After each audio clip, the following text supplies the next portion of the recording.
I hear the vibration first, a low, quiet hum that snakes through the tiles under my bare feet. I'm in the bathroom. It's late, or maybe it's early. I can't tell anymore. The overhead light flickers, painting my reflection a sickly color. I stare at the mirror, see the hollows under my eyes. Water drips from the faucet, tiny drops echoing like a drum in the silence. Then I hear her voice, a whisper, hardly louder than that drip, drip, drip. Sarah, my wife. Her voice is urgent, hushed. She doesn't realize I'm still awake. Probably thinks I've dozed off, or maybe gone to bed with the TV on like I usually do. But tonight, I had too much on my mind. Couldn't shut it all out. And so here I stand, motionless in the bathroom, with the door slightly cracked open. She's in the hallway, or maybe just in the bedroom. I can't see her, but I sense her silhouette. Her phone glows faintly. I try to swallow, but my mouth is dry. The whisper is distinct yet muffled. Yes. I miss you too. Words that clench around my heart. They burn. Everything goes slow, like thick syrup. My stomach clenches. I wait, breath shallow, hoping, foolishly, that I misheard. But then she says his name. Dan. And my chest constricts. I've never told her I suspected anything, never voiced the turbulence churning inside me these past weeks, because you don't just hurl accusations at your wife of 10 years out of the blue. You don't say, "Hey, are you seeing somebody else?" Unless you have proof. Concrete. Unambiguous. Except right now. The proof is there in her whisper. I step forward, every muscle taut with the fear of making a noise. She's still talking, a soft hush. Tomorrow. Wait until lunch. No, it's better if we don't text. You know why. He's suspicious. The hair on my arms rises. She's talking about me. She's telling him that I'm onto them. I realize in that moment I've known for a while. Known in the sense that something was off. She's been a bit more guarded, more cautious with her phone, more abrupt when I walk in on her texting. But hearing it out loud is a different kind of agony. My mind churns as the drip, drip, drip from the faucet keeps time. She finishes the call. There's a pause, then a long exhalation on her end. Footsteps pad away. I let out a shaky breath. Grip the edge of the sink so hard my knuckles pale. I stare at my face in the mirror and think, what do I do? I head back to the bedroom on unsteady legs. She's already in bed, facing the wall, the soft glow of her phone gone. I slip under the covers, heart pounding, and I swear I can feel the warmth of her body. But it feels like 1,000 miles separate us. And I lie there, eyes open, mind spinning. I don't sleep. Morning creeps in, gray and listless, not unlike the mood in my chest. We have a young daughter. At least I'd always believed she was mine. You see, there's another secret I've been wrestling with, one I discovered by accident. Something in the back of a dusty old drawer. A birth certificate with another man's name in the space for father. It was dated right around the time Sarah and I got married. At first, I refused to let my mind go there. We'd had some rough patches, sure, but an affair from the start. Or maybe the father's name was a legal technicality. I told myself a million stories, tried to rationalize. But after last night, there's no more rationalizing. A direct line seems to connect my swirling suspicions. That old certificate, the changes in her behavior, the covered calls. It's too much. It's a spider web of evidence, and I'm stuck in the center. I see her in the kitchen, making coffee with methodical efficiency, wearing a neutral, tight-lipped expression. She sets a mug in front of me without meeting my eyes. I mutter something. Thanks. My voice a rasp. She looks at me then, briefly, her gaze searching. Rough night? She asks. Her tone is almost polite, like addressing a stranger in the waiting room of a doctor's office. I nod. Yeah, didn't sleep much. She stiffens. I'm sorry. But there's no real warmth. She's checking her phone. She thinks I don't notice, but my eyes catch the flicker of light from the screen. I push my chair back. I have to get to the office. The words fall out like stones. I grab my keys. There's more I want to say, to scream, to demand.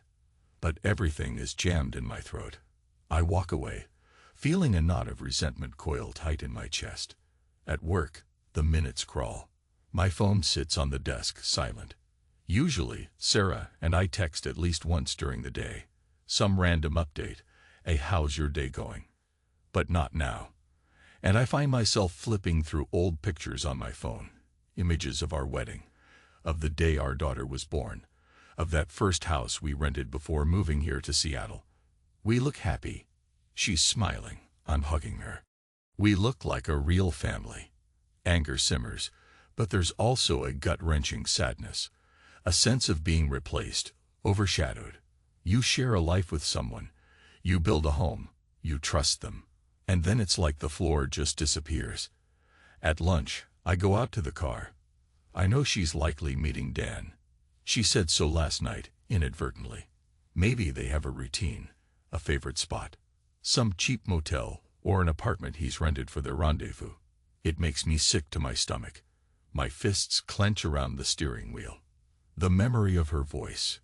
He's suspicious. Let's do lunch. I miss you. A swirl of images hits me.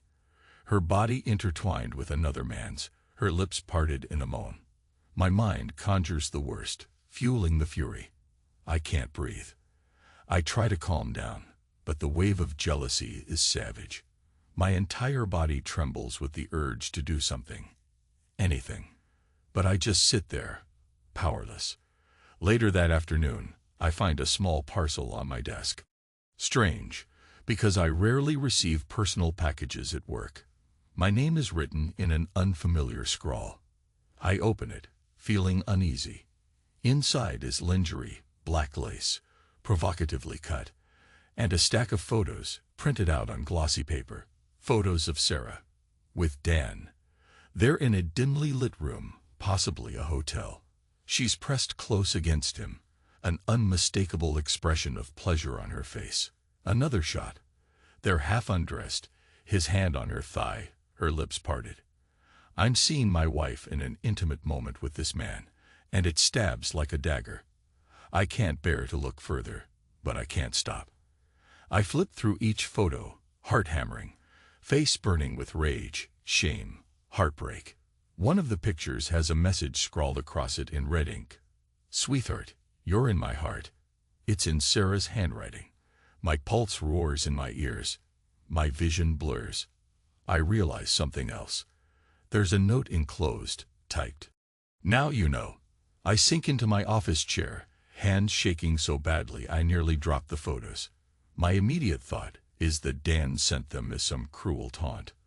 Or maybe Sarah ended things, and he's blackmailing her.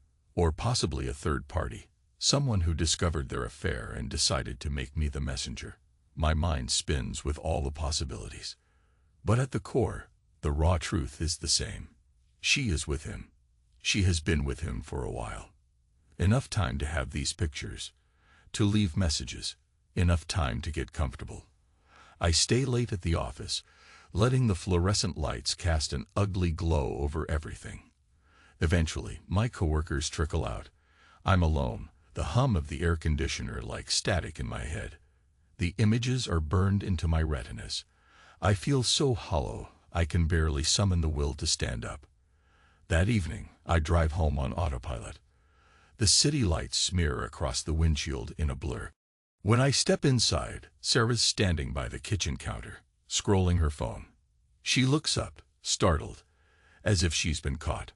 I close the door gently, set down my bag. "How was work?" she asks, her voice tight. I don't answer. Instead, I walk over to the table, drop the package of lingerie and the photos onto it. The plastic packaging crinkles, the photos fanning out. She stares at them, her face draining of color.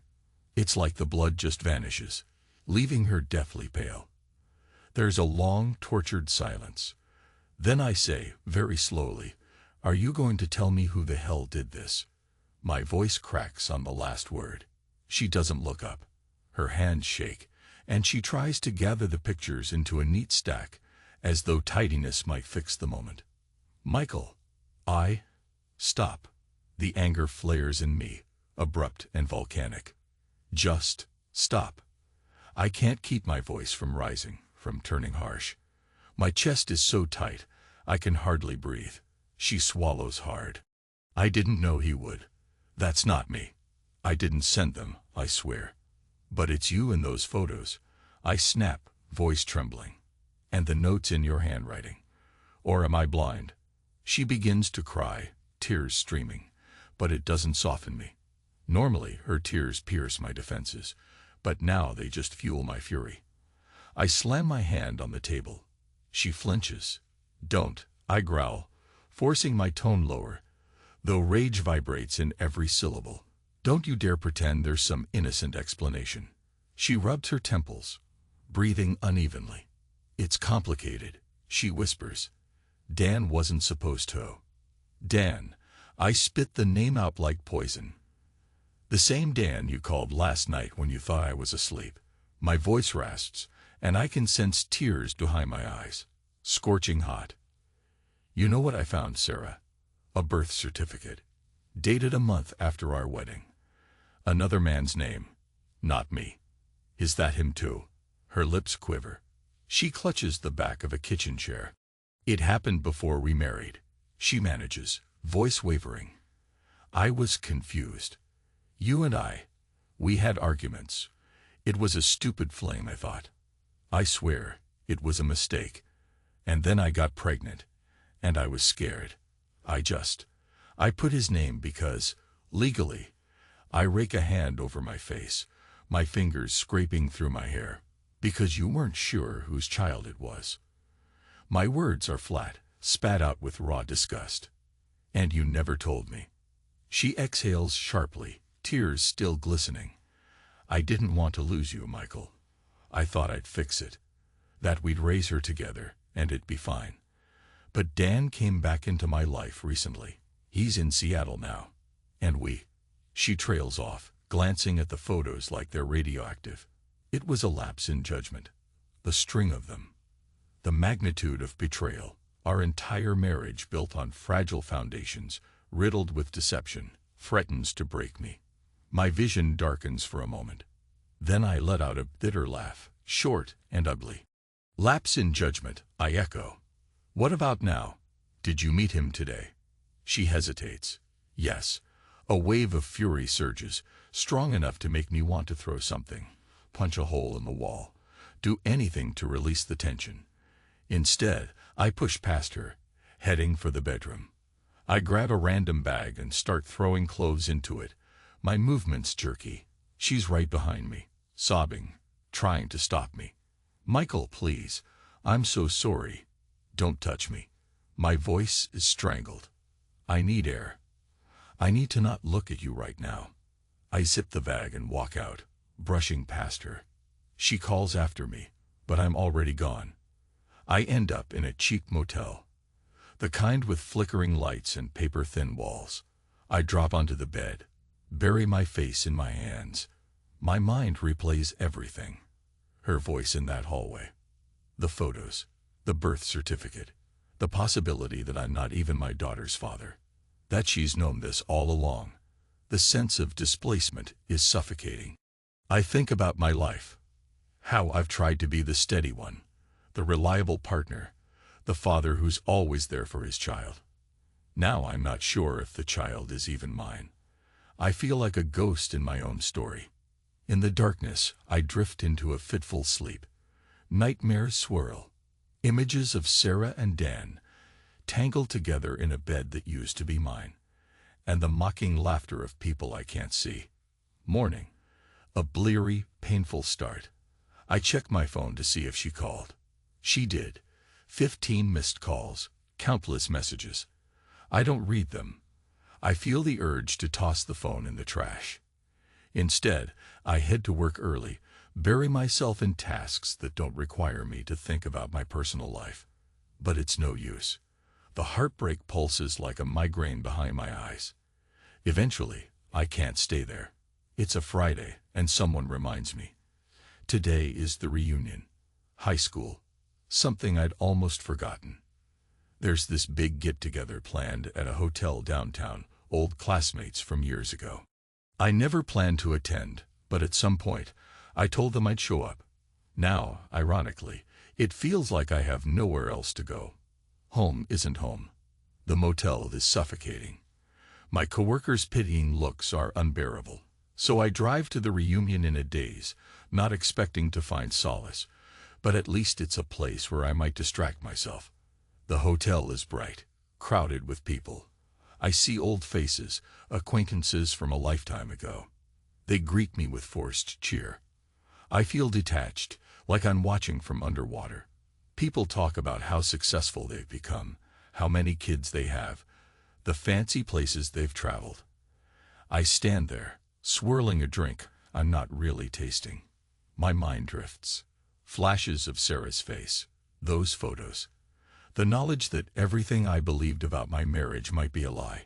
It's like a vise around my chest. Someone calls my name. I turn. A group of classmates is looking at me. They want me to come over, to share some story or memory. I see the curiosity in their eyes, my sudden tension, the darkness under my eyes. They sense something's off.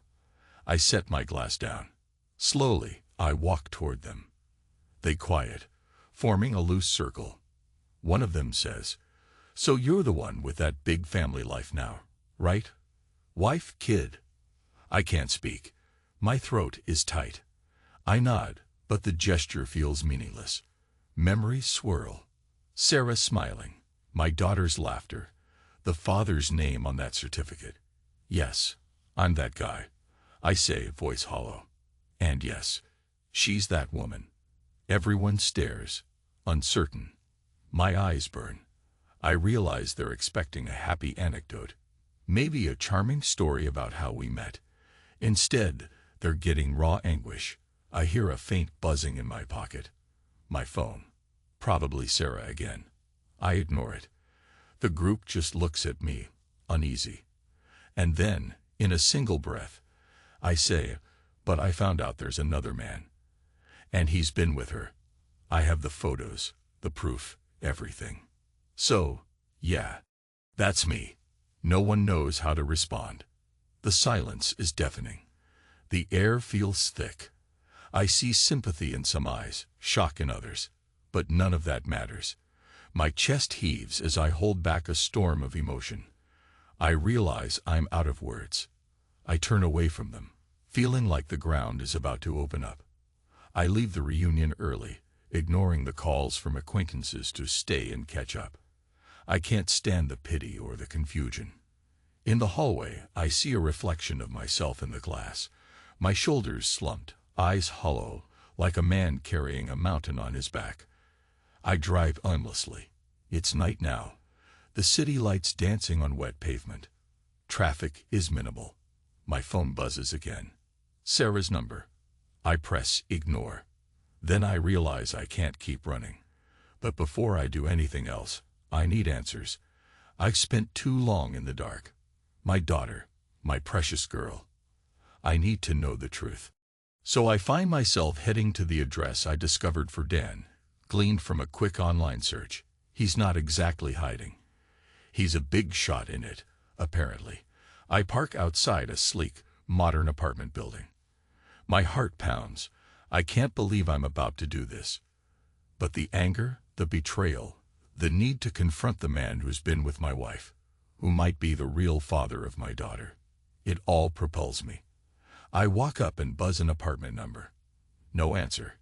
I stand there in the chilly night air, hands trembling. Then, from behind me, a male voice. "Looking for someone?" I spin around. It's Dan. He's returning from somewhere, carrying a bag of groceries. Taller than me, well-built. The face I recognize from those photos. My stomach lurches. "You're Dan, right?" I say, fists clenched at my sides.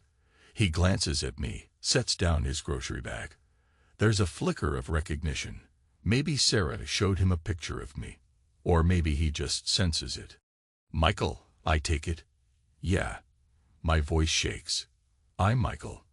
He exhales, rubs the back of his neck. Look, man, this is awkward. Maybe we should talk upstairs. I let out a harsh laugh. Talk? Is that what you call it? My voice sharpens, volume rising. I got a package at my office. Photos. Of you two. He looks genuinely surprised. I didn't send those. I bark a laugh. Yeah, that's what she said. Maybe you have a friend who did it for you. Maybe it's someone else. I don't care. I just need to know. My daughter, did you father her? He pales slightly.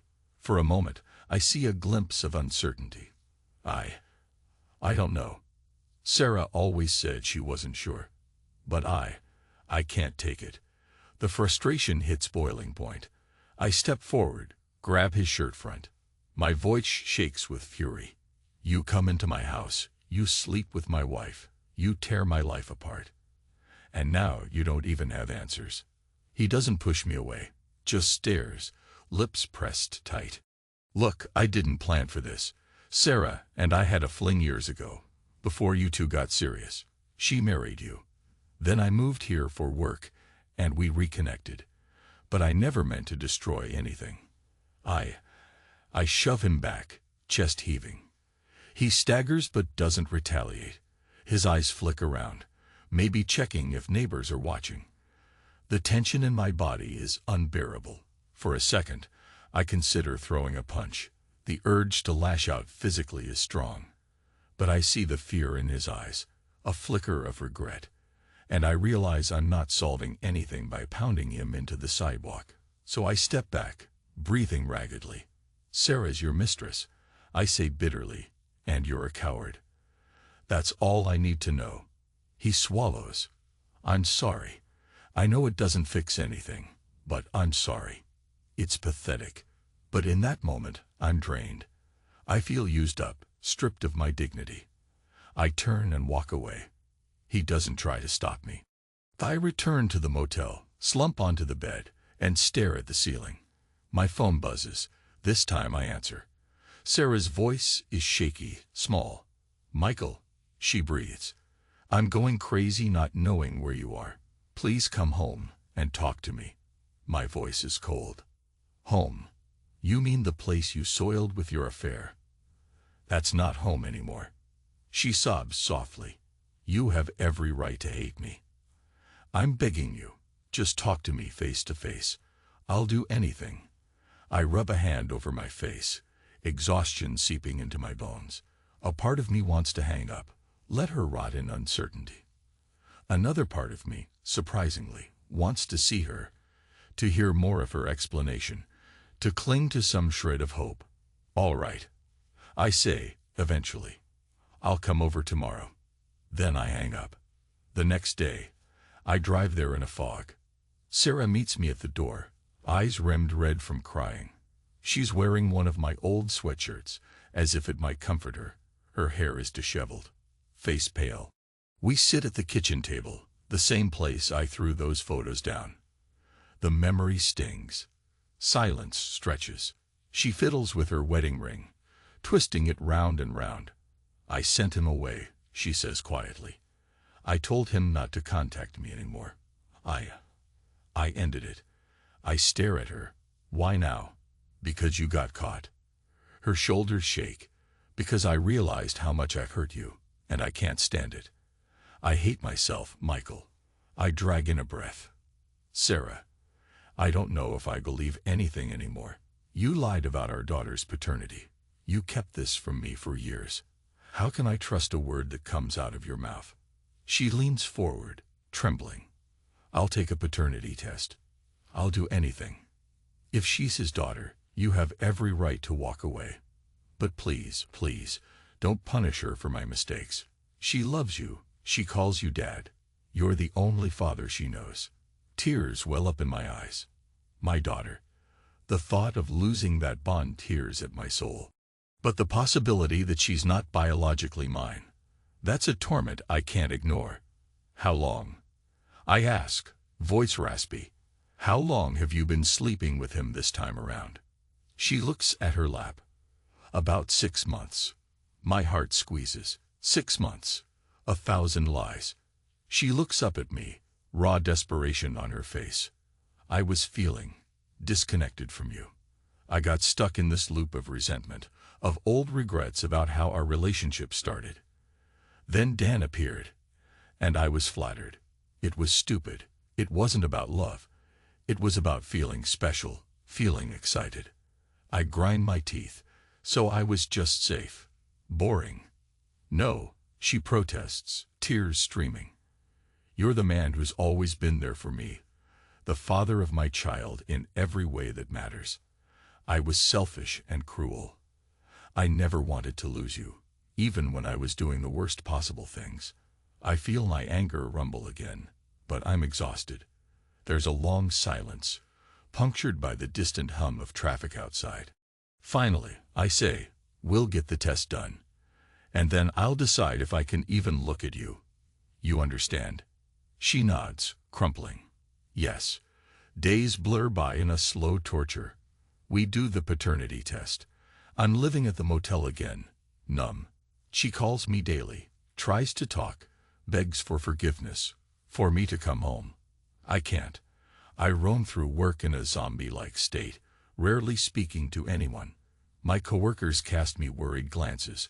I skip lunches. At night, I stare at the thin walls, listening to the couple next door shout at each other, slam things, then go quiet. It's surreal. Eventually, the test results come back. Sarah calls me, breath hitching, voice trembling. I race to the clinic, find her sitting in the waiting area, clutching a white envelope. She meets my eyes, hands me the envelope without a word. I open it, heart hammering. Inside, I'm the father. Biologically, genetically, 99.9%. I stagger back against a wall, exhaling a sound that's half sob, half relief. Sarah's face is still tear-streaked, but there's a small, hopeful light in her eyes. Does this change anything? She asks. I run a hand over my mouth, my mind in chaos. Yes, I manage. It means she's my daughter. Nothing else changes the fact that you betrayed me. But I won't walk away from her. Sarah bows her head, tears dripping onto the envelope. Thank you, she whispers. I know I have no right to ask for anything more. But if you ever can forgive me. My chest feels like it's been scraped raw. I can't answer. I turn and walk away. I go on autopilot again.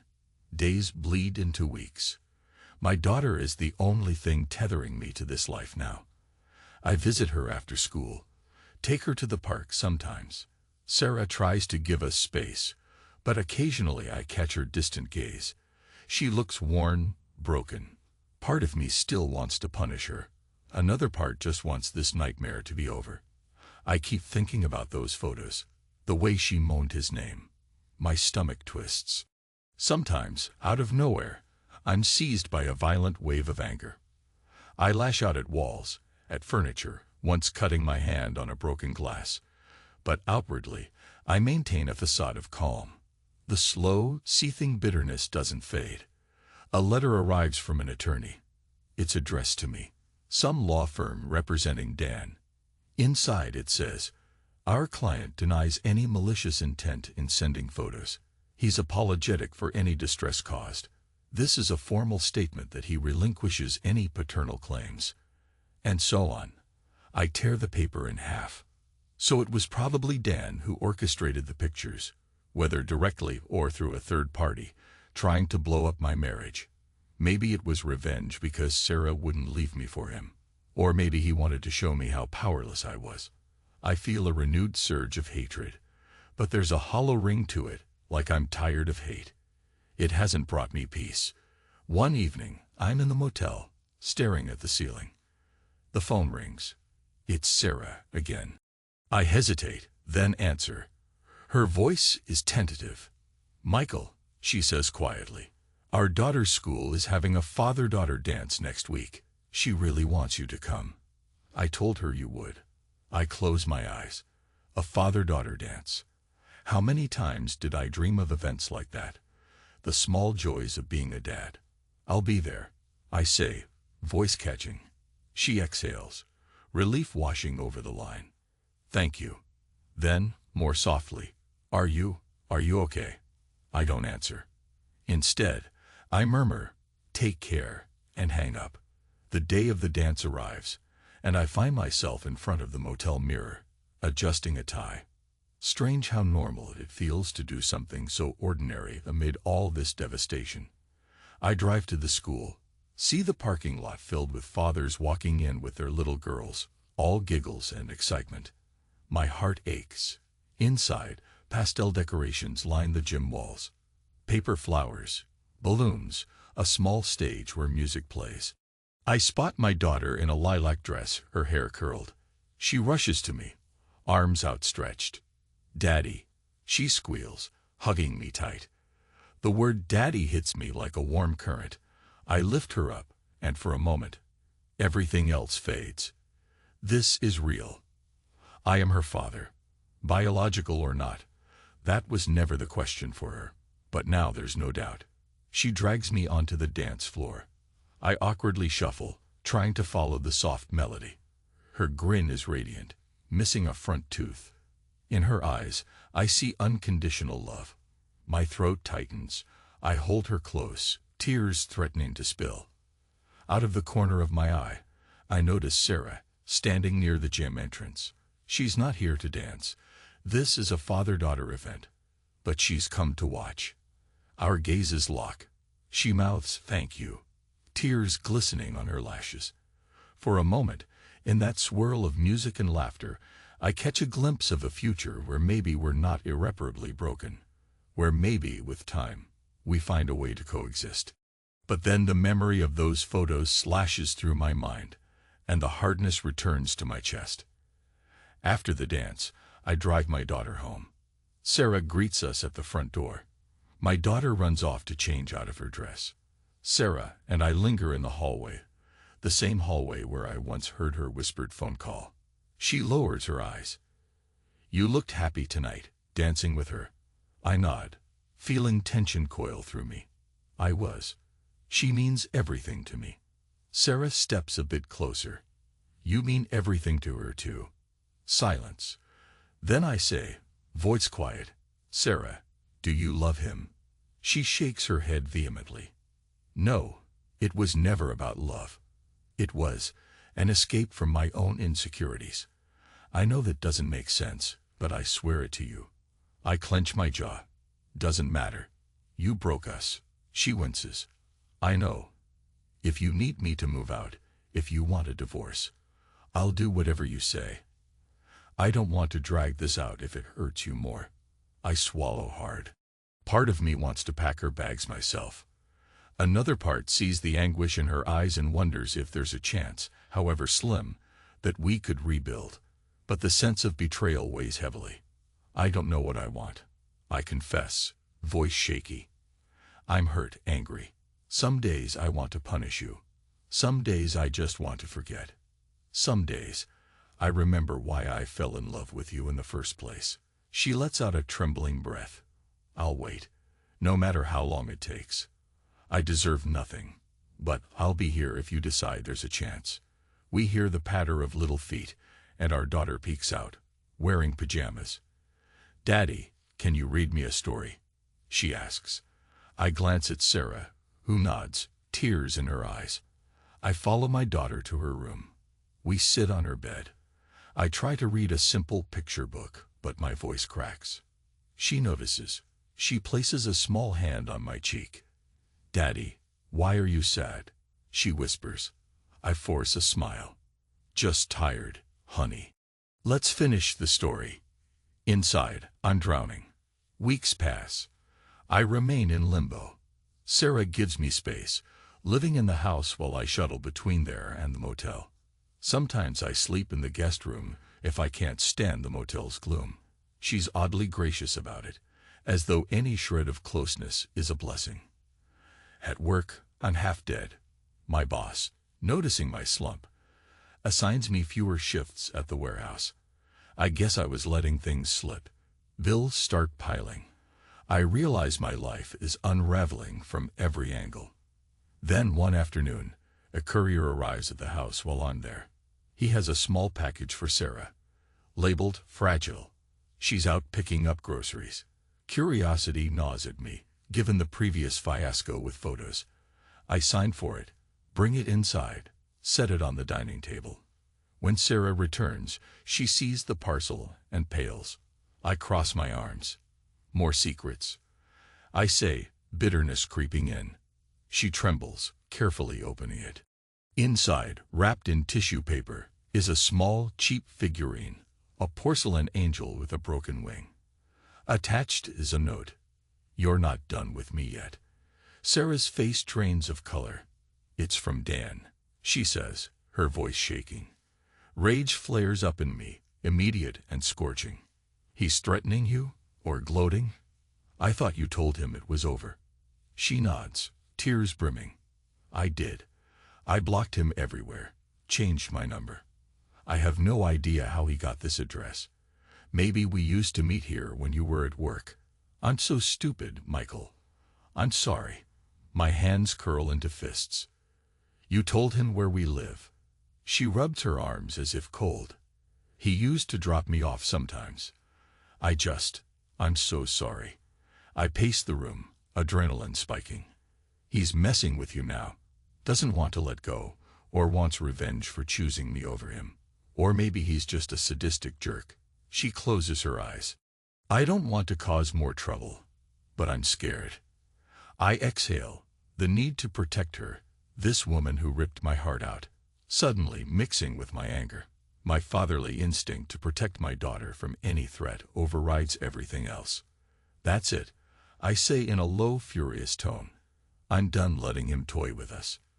That evening, after my daughter goes to sleep, I sit in the living room with Sarah. We talk about what to do. Call the police.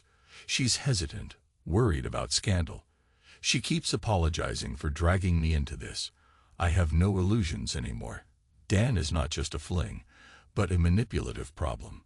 A plan forms in my mind. Driven by a deep sense of resentment, I decide I need to confront Dan once and for all, on my terms. If he wants to keep sending packages, humiliating me, reminding me how he took my wife, he needs to face me. So I show up at his workplace, a sprawling glass building downtown, a fortress of modern design. I wait in the lobby, ignoring the suspicious looks from security. Eventually, he comes down the elevator, wearing a tailored shirt, holding a laptop bag. He sees me, stops short, eyes narrowing. I walk up to him, voice tight. We need to talk. Now. He glances around, obviously not wanting a scene. He gestures to a side corridor. Once there, I let the fury flow, sending packages to my wife, threatening her with cryptic messages. You think this is a game? He raises his hands, feigning innocence. Hold on, Michael. I didn't send any figurine. Whatever you got, it wasn't me. I shove him against the wall, ignoring the startled gasp of a receptionist passing by. My voice is raw. You sent photos. You meddled with my marriage. You broke everything I had. And now you think you can just keep playing puppet master. He scowls. I told you I didn't send the photos. I told Sarah I'd leave her alone. I don't know who's messing with you, but it's not me. I press my forearm to his chest, adrenaline pounding in my ears. Then who's behind it? Don't give me that I don't know crap. You're the only one who has motive. His gaze flicks around. He's breathing heavily. Look, maybe someone else found out about the affair. I told you, I have no reason to torment Sarah now. She chose you, okay? I accepted that. It's over. I glare at him, searching for any flicker of deception. But what if he's telling the truth? Could it be someone else entirely? My mind spins. I let him go, stepping back with disgust. If I find out you're lying, I growl. There won't be any words next time. He straightens his shirt, glaring back. I get it. You hate me. But I'm telling you, I want nothing more to do with Sarah or you. I'm moving on. A bitter laugh escapes me. You've got some nerve talking about moving on. You already destroyed my life. Congratulations. He looks stricken, But I don't wait for a reply. I spin on my heel and walk away, ignoring the security guard who stepped forward to see what's happening. I go back to the house, mind reeling. Could there be someone else who discovered the affair and decided to stir up trouble? My resentment festers like an open wound. Sarah is waiting, anxious. I tell her what Dan said. She's trembling, uncertain. Who else would do this? She asks. I have no answers.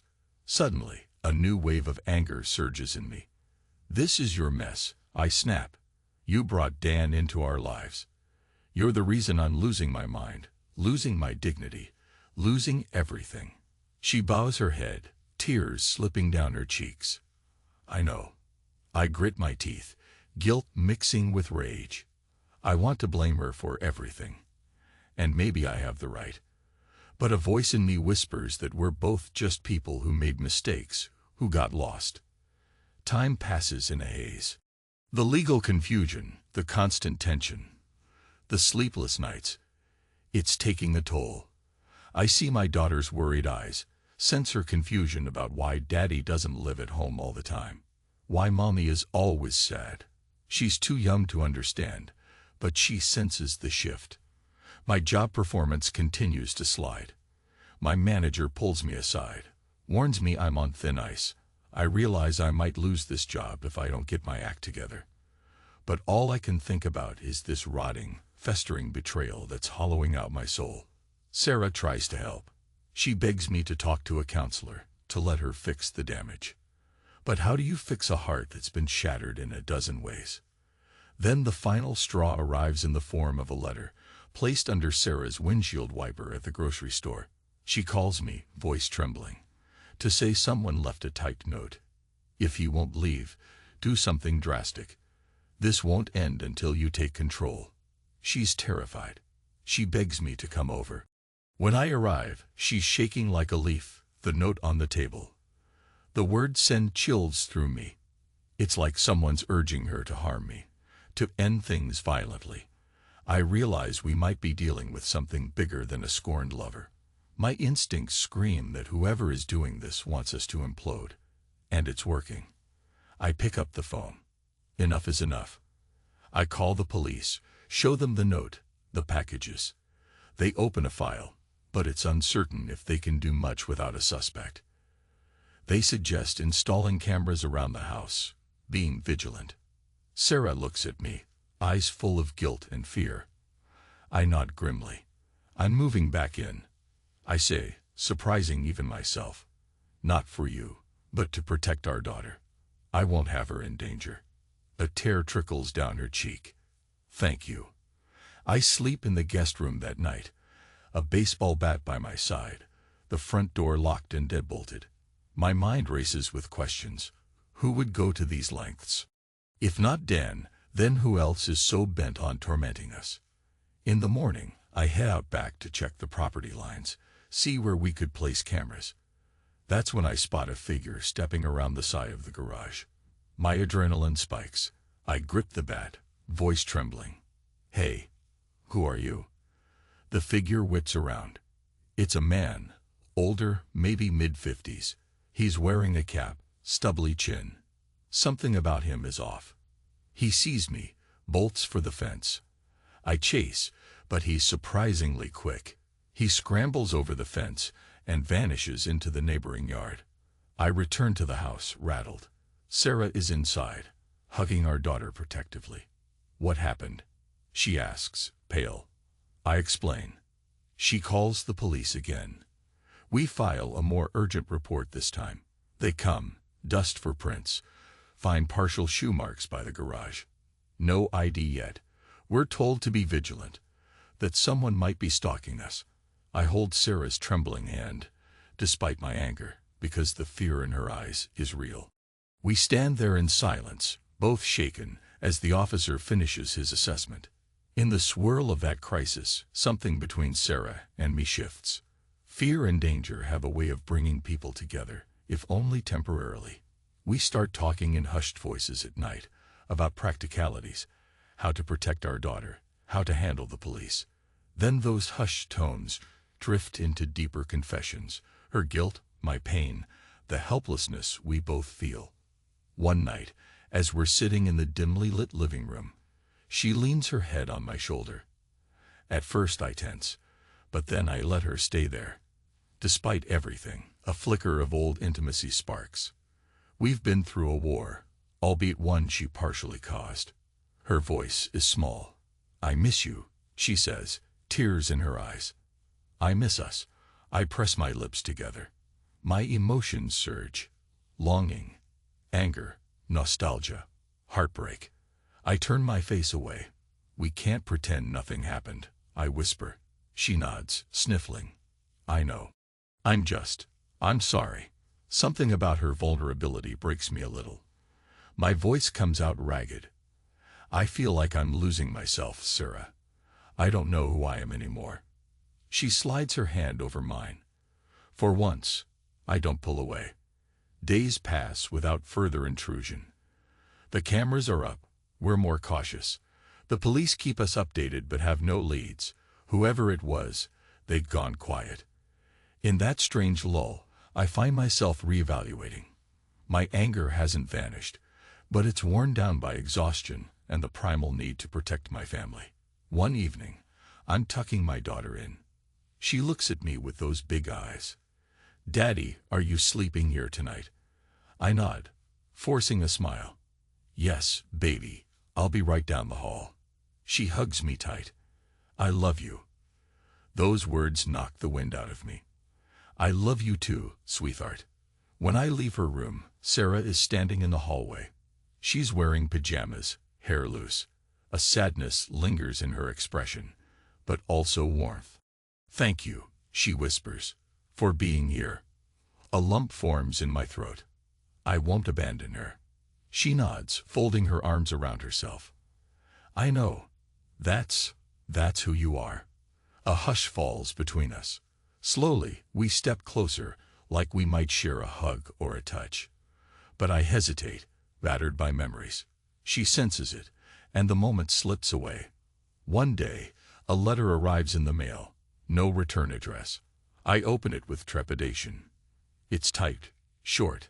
I won't stop until he's gone. You don't deserve him. He doesn't deserve you. I show Sarah. She covers her mouth, trembling. It's not Dan, she whispers. That sounds like some twisted fan or someone who thinks we should stay apart. The realization is chilling. This might be some unhinged individual who believes Sarah and I shouldn't be together. Maybe from her past, or from Dan's circle, or a coworker who's infatuated with her. It hits me how little I actually know of her world outside the home. She's in PR and advertising, meets lots of people. Could someone have become obsessed? We take it to the police again. They intensify patrols in our area. I'm so sick of living in fear. The tension in the house is suffocating. My daughter picks up on it, acts out in small ways, refusing to eat certain foods, throwing tantrums. Sarah tries to comfort her, but we're both unraveling. Finally, a break in the case comes unexpectedly. The police identify partial prints from the back fence. They belong to a man with a minor record of harassment. The name is Stephen Pierce. I don't recognize it, but Sarah gasps. That's my mother's maiden name, she says, eyes widening. We puzzle it out. Could it be a relative? Sarah's father died years ago, and her mother remarried. She doesn't know many extended relatives. She calls her mother, who is unhelpful, vague, flustered. Something's off. Then Sarah recalls an estranged uncle or cousin, a black sheep of the family. She's not sure. This might be him. A man who apparently has taken some twisted interest in her private life, enough to sabotage her marriage. The police track him down eventually. They find him in a rundown trailer park outside town. Turns out he has mental health issues, borderline delusions about protecting Sarah from unworthy men. When Sarah married me, he formed some warped idea that I was stealing her from the family, that we had a sinful union. Then the affair with Dan triggered his mania. He felt justified to push me out completely, to break me down so Sarah would see the light. It's horrifying. The man is arrested and held on charges of harassment, stalking, and trespassing. The detective calls us to confirm the details, explaining that Stephen had apparently stolen or forged Sarah's handwriting from old notes, sending the pictures and messages to me. He also somehow got the birth certificate copy from rummaging through an old storage facility, possibly from Sarah's mother's belongings. This is how he orchestrated the entire fiasco, intensifying what was already a real affair, but throwing fuel on the fire to destroy me. I stand there, phone in hand, reeling. The affair was real, yes. Sarah's betrayal was real. But so much of the added torment was engineered by this disturbed relative. The photos, possibly stolen from Sarah's phone or Dan's computer. She wrote that note to Dan in private once, and Stephen used it to twist the knife. It's insane, but it also means Dan might have been telling the truth. He didn't personally send the pictures. Sarah's tears, her panic, her confusion. Some of that was real. She was manipulated too. When I hang up, I stare at Sarah.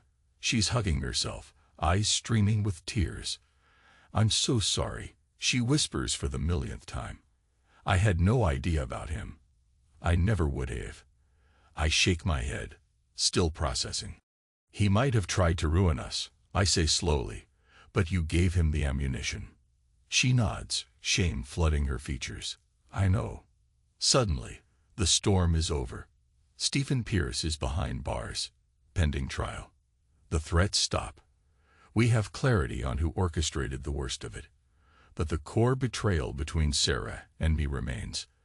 That can't be pinned on an unstable uncle.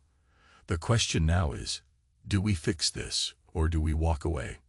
In the days after, I see Sarah in a new light, haunted, remorseful, and also unbelievably relieved.